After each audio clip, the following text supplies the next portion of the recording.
Assessing the appearance and mental status, skin, hair, and nails. Assessing the appearance and mental status is an evaluation of the client's look and mental state in relation to his or her culture, socioeconomic status, and current circumstances. While assessing the skin, hair, and nails is an overall inspection of the condition of the integumentary system that provides clues to the client's general health condition. The disease and disorder of the integumentary system may be local or caused by underlying systematic condition. So now, we will going to assess the appearance and mental status of the client. The first thing we do is to observe the body build, height, and weight in relation to the client's age, lifestyle, and health condition, or any health activities of the client. Ma'am, may I verify your age? 11, What is your height and your weight? 4, 10, and 30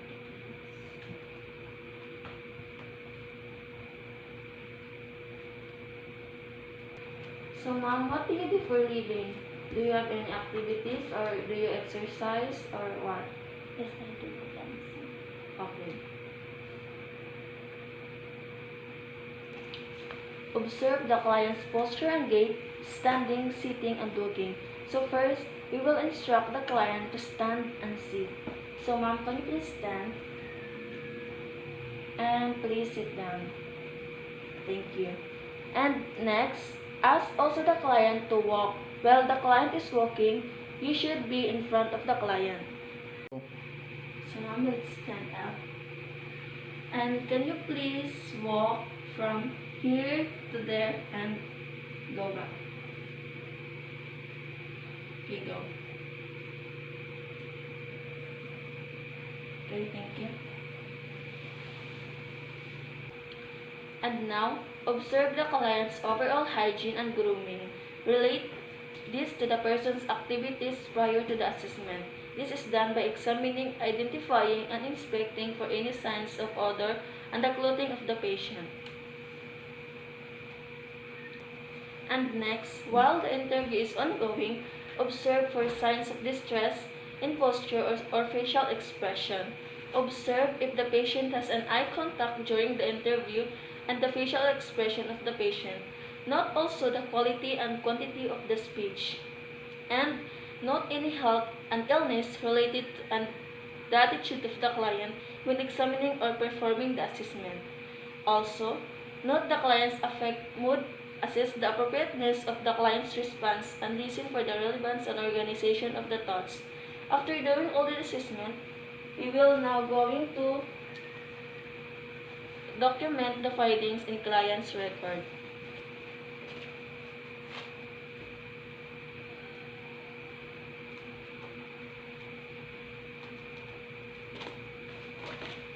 And we're done for the assessing the client's physical appearance and mental status. So now, we will going to assess the client's skin.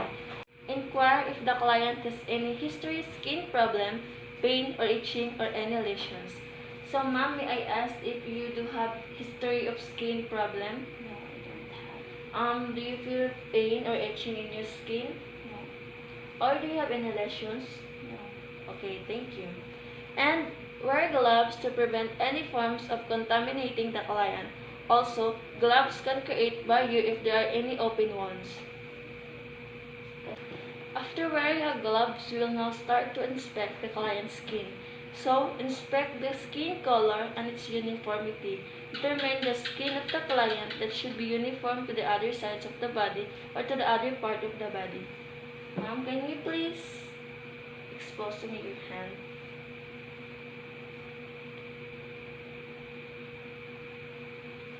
Okay. Assess edema if present through pinching. Make sure when you pinch it, you should recoil and palpate for any lesion using your index and middle finger. Palpate going to the upper extremities and on the other side. Can you please show your hands, ma'am?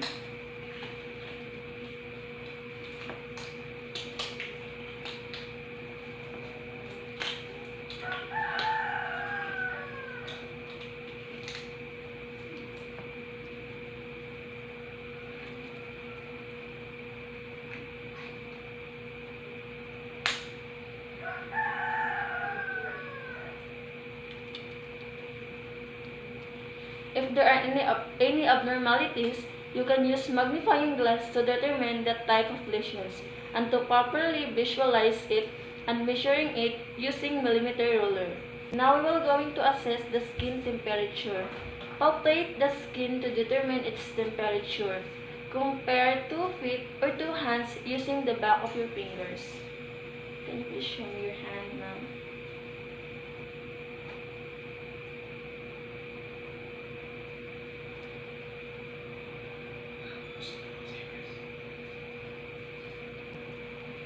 And lastly, we will going to assess the integrity by pinching the skin.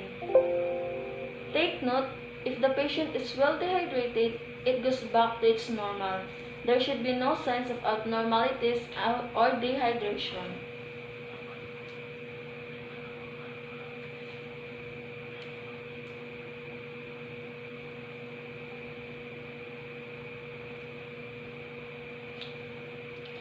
And, of course, document the findings in client's record. Draw the location of the skin lesions on body surface diagram.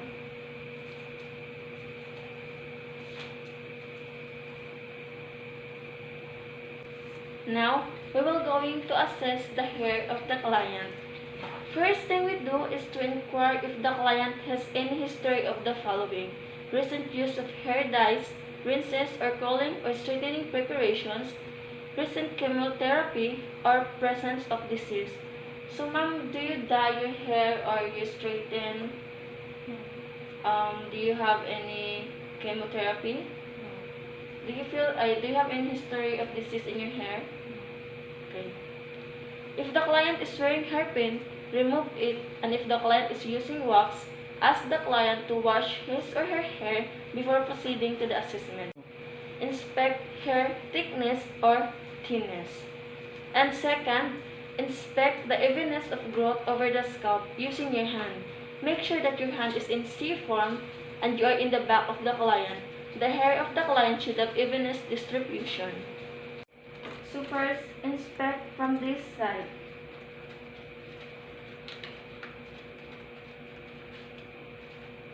And to the other side.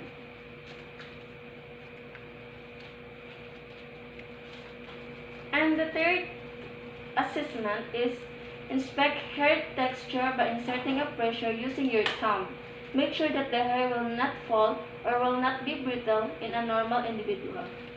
So you may get strand of the hair and insert pressure to it. And to this side.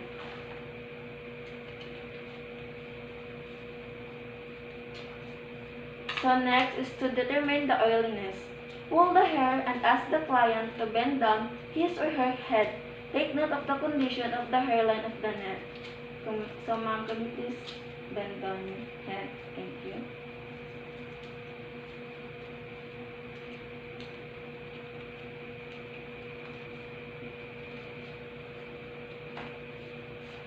Go in front of the client and determine any form of receiving any hairlines by assessing both sides.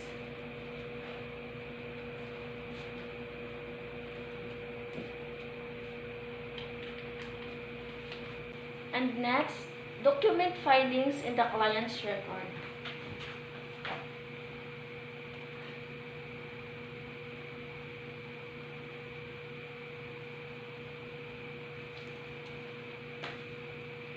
Now, we are going to assess the nails of the client.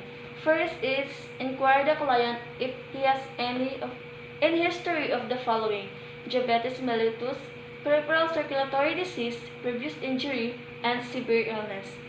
So, ma'am, do you have diabetes? No. Peripheral circulatory disease. No. Do you have previous injury or severe illness? No. Okay. And inspect fingernail shape to determine its curvature and angle. Normal curvature should be in 160 angle. Determine the angle. There should be no inward movement or motion of the nails. May I see your nails, ma'am?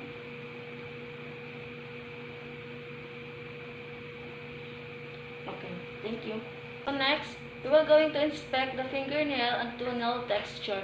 Determine for any vascular disease or peripheral vascular diseases.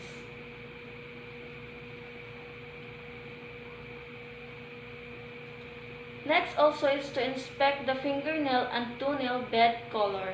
Determine also the nail plate color. Make sure that the client cuticle is intact.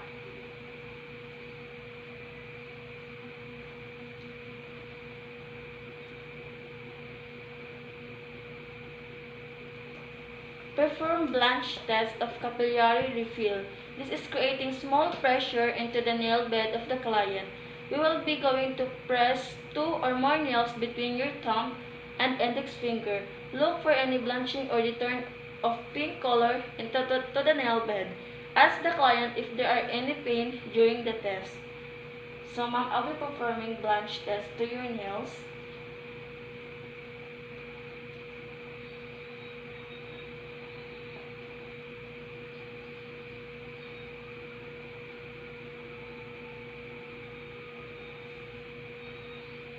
Let's try to the other one.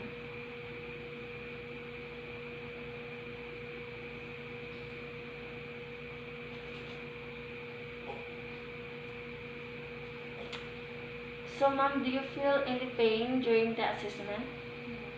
Okay, thank you. And lastly, document findings in the client's record.